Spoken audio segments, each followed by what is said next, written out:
नमस्कार दोस्तों, मैं हूं ममता तिवारी और आप सभी का स्वागत करती हूं मेरे चैनल ममताज वे में। कैसे हैं आप सब? तो ये बताने के लिए कमेंट बॉक्स में श्री हरि विष्णु जरूर लिखें। तो चलिए दोस्तों, आज हम इस वीडियो में जानेंगे कार्तिक पूर्णिमा से संबंधित बहुत सारी महत्वपूर्ण बातें। पूर्णिमा के दिन हम दान स्नान कब करें, क्या उस दिन तुलसी जी की विदाई हमें कब करनी है, आखिरी दिन तुलसी जी की पूजा विधि क्या है, दान स्नान करने का शुभ मुहूर्त क्या है, तुलसी जी का जो विवाह करेंगे वो शाम को करें या सुबह करें, अगर पूर्णिमा के दिन विवाह करेंगे तो विदाई कब करें, और भी कई ऐसे आप लोगों के महत्वपूर्ण प्रश्न हैं, जैसे कि पीरियड में कैसे करें। तो सभी महत्वपूर्ण बातें हम ध्यान से इस वीडियो में सुनेंगे और जानेंगे। तो आप लोग ध्यान से सभी बातें समझ लीजिएगा कि विदाई से पहले हमें कौन कौन से कार्य करने हैं। तो तुलसी जी की हम विदाई जब करेंगे तो खोइछा कैसे भरेंगे, किन किन बातों का ध्यान रखेंगे, सभी महत्वपूर्ण बातें आज हम इस वीडियो में जानेंगे।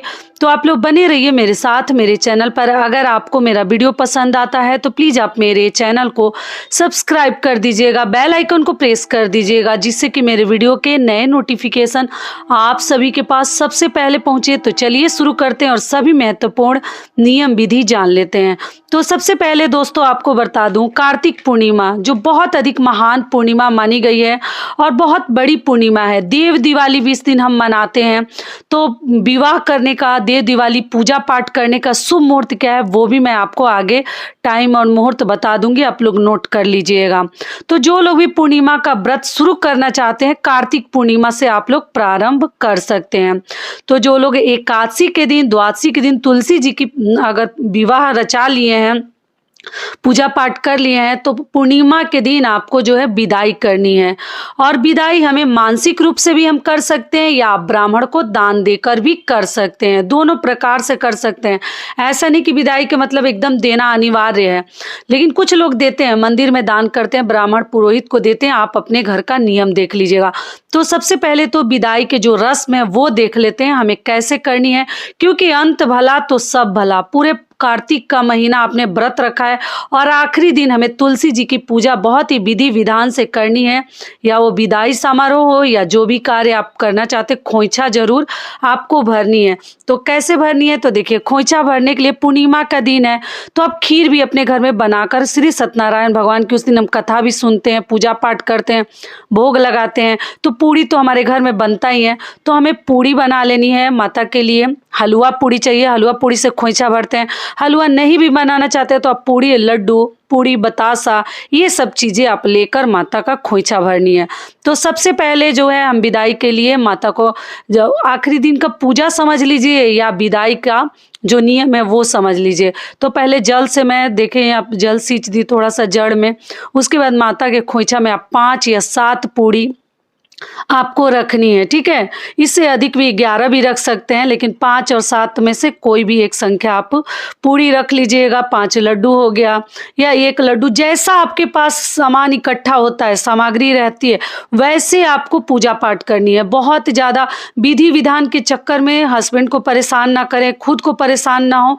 जो मिल जाता है एकदम अच्छे से कीजिए, नहीं मिलता है उसके बिना भी हमें कर लेनी चाहिए। केवल भगवान जो है ना आपकी श्रद्धा देखते हैं कि कितना श्रद्धा से आप हमारा कार्य कर रही हैं। तो इतनी सब चीज़ें मिल गई, 5 पूड़ी 5 लड्डू, तो आप खोइछा भर दीजिएगा।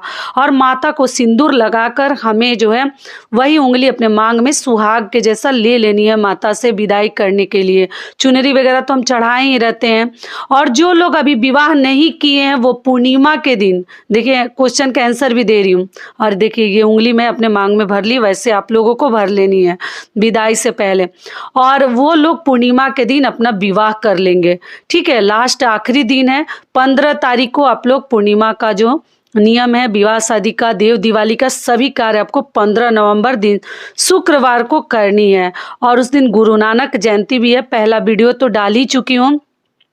उसके बाद से हमें क्या करनी है कि विदाई के लिए हमें 5 महिलाओं का खोइछा भरनी चाहिए। तो आप 5-5 पूड़ी भी ले सकते हैं या 2-2 पूड़ियाँ भी ले सकती हैं, ठीक है। तो आप लोग देख लीजिएगा, ऐसे में वीडियो के लिए कम ही पूड़ी गिन कर बनाई थी, तो आप लोग और भी अधिक बनाकर चाहें तो 5-5 पूड़ी से भर सकते हैं। अगर महिलाएं सुहागन नहीं मिलती हैं तो आप 5 लड़कियों का भी खोइछा भर सकती हैं, मतलब उनको प्रसाद के रूप में दे सकती हैं। कोई नहीं है तो नियम तो है कि ब्राह्मण को देनी चाहिए, जो तुलसी जी का हम खोइछा भरते हैं और ब्राह्मण को, पुरोहित को दे देनी चाहिए। अगर कोई आपको नहीं मिलता है तो ये सभी चीज़ें आप लोग खाइएगा, घर परिवार के लोगों में वितरण कर दीजिएगा। अगर मिल जाते हैं तो आस पड़ोस के लोगों को भी दे सकते हैं। खोइछा भरने के लिए घर में भी बुला सकते हैं, नहीं आते तो उनके घर में प्रसाद के रूप में आप लोग भिजवा सकते हैं। क्लियर हो गया? तो हलवा, पूड़ी, लड्डू, बतासा जो चाहें आप लोग, मीठी चीज़ें, आपको मालूम है ना लड़कियों की विदाई में सिंदूर लगाकर और मुख मीठा करके ही विदा करनी चाहिए। और आप लोगों का एक और प्रश्न है कि दीदी हम तुलसी जी का विवाह अगर पूर्णिमा के दिन करेंगे तो हम विदाई कब करेंगे? तो आप क्या कीजिएगा, अगर आपका बाकी रह गया है तो आप लोग विदाई जो है शाम को कीजिएगा, सुबह में विवाह कर लीजिएगा। नियम तो है कि किसी दिन पूरे कार्तिक में हम 5 दिनों तक तुलसी जी का विवाह कर सकते हैं, एकादशी से पूर्णिमा तक। लेकिन मान लीजिए नियम है कि शाम को ही विवाह रचाया जाता है, लेकिन आप नहीं कर पाएंगे, फिर आपको विदाई भी करनी है तो आप सुबह में विवाह रचा लीजिए कि कुछ देर का हमें गैप मिल जाएगा और आप लोग शाम को विदाई कीजिएगा। लेकिन जो लोग विवाह कर चुके हैं एकादशी, द्वादशी या उसके अगले दिन भी, तो वो जो है सुबह में भी विदाई कर सकते हैं और शाम को भी कर सकते हैं। टोटल आपकी इच्छा के ऊपर है। ध्यान से बातों को समझते चलिएगा कि कोई भी चीज़ आपसे छूटे ना। और इस प्रकार से माता खोइछा भर के हम भोग लगाकर पूजा पाठ करके, और आपको दीपक बाती वहाँ पर प्रज्वलित करके रख लेनी है। किसी भी पूजा पाठ का साक्षी होता है दीपक। और ये जो चीज़ें हम भगवान के, माता के विवाह में चढ़ाए थे ना, वो साथ में सब चीज़ें, अगर ब्राह्मण देने का जगह है ब्राह्मण को, तो वो सब चीज़ें साथ में माता के साथ आप लोग विदाई में दे सकते हैं। अगर तुलसी जी को नहीं भी देते हैं तो आप बाकी सब चढ़ी हुई चीज़ें दे सकते हैं। और जल घुमा दीजिएगा, 3 बार आचमन कर दीजिएगा आप लोग, और घंटी बजा दीजिएगा। किसी भी भोग प्रसाद जब हम लगाते हैं, भगवान को भोग लगाते हैं, तो हमें घंटी जरूर बजा देनी चाहिए। तो आप देख लीजिएगा, देने का जगह है तो दीजिए, नहीं देने का जगह है तो किसी भी लड़की के विवाह शादी में वो चढ़ी हुई चीज़ें दे सकते हैं और अपनी ननद को दे सकते हैं। और ये बाकी चीज़ें अगर देने का जगह है तो दीजिए, वरना आप लोग खाइएगा। क्लियर कर दी सारी बातें। और माता से आप लोग गले मिल लीजिएगा। आखिरी दिन हम ऐसे ही पूजा करते हैं, विदाई करना ना करना आपके हाथ में।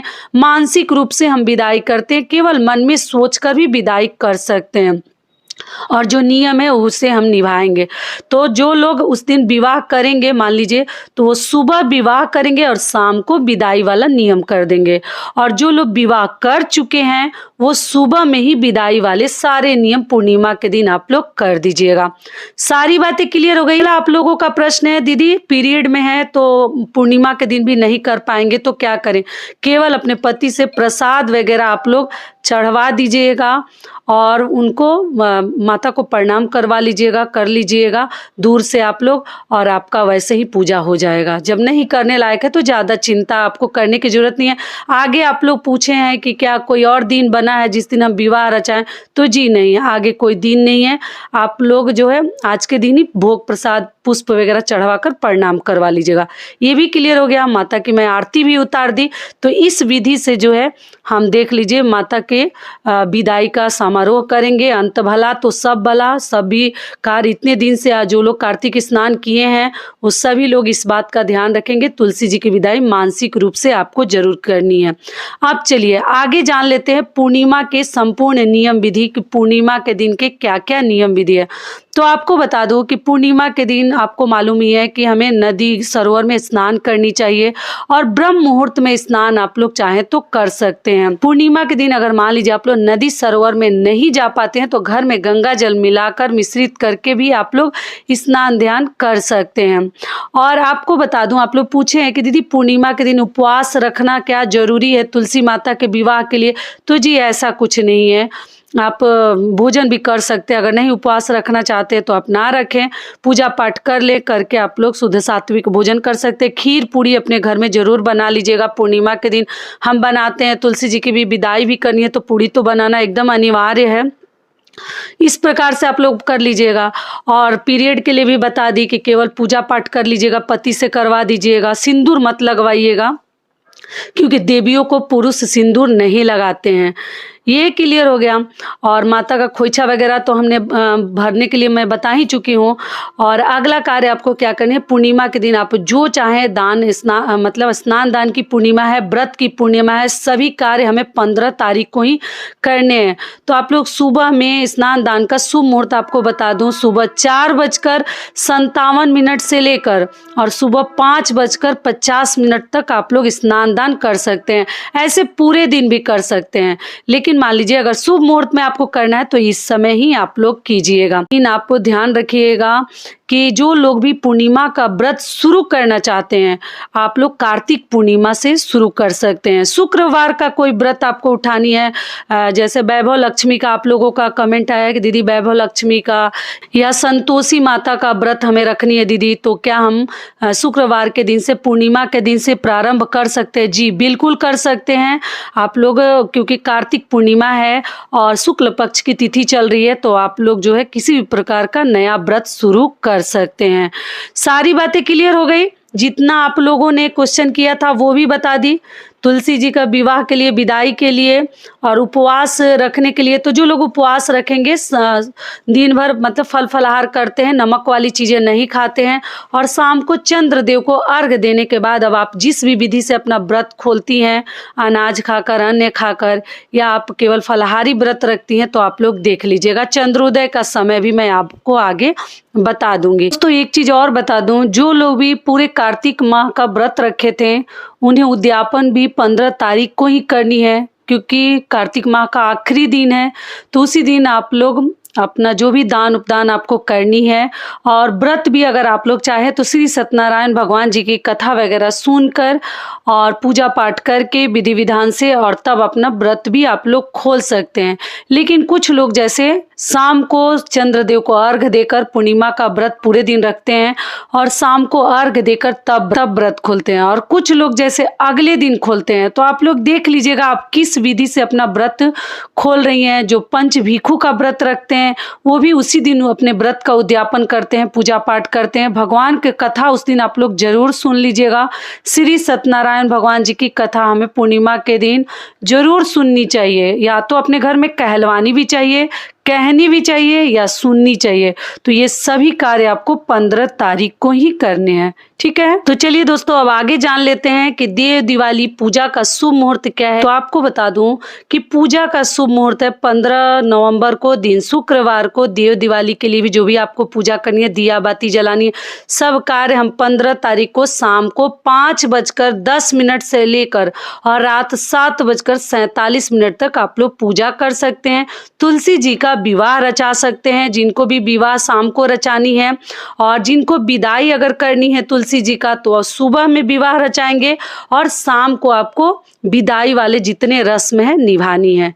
पूर्णिमा तिथि प्रारंभ हो रही है 15 नवंबर दिन शुक्रवार को सुबह 6:20 से, और पूर्णिमा तिथि समाप्त हो रही है 16 नवंबर दिन शनिवार को सुबह 2:57 पर समाप्त हो जाएगी।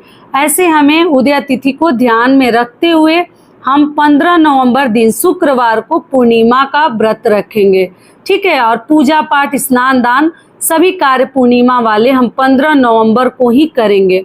और चंद्रोदय का समय है शाम को 5:07 पर आप लोग अर्घ दे सकते हैं। तो सारी बातें क्लियर हो गई। तो ये वीडियो मेरा यहीं तक का था, फिर मिलती हूँ एक नए वीडियो में। तब तक के लिए नमस्कार, स्वस्थ रहिए, सुरक्षित रहिए, और जहाँ कहीं भी रहिए खूब खुश रहिए। धन्यवाद।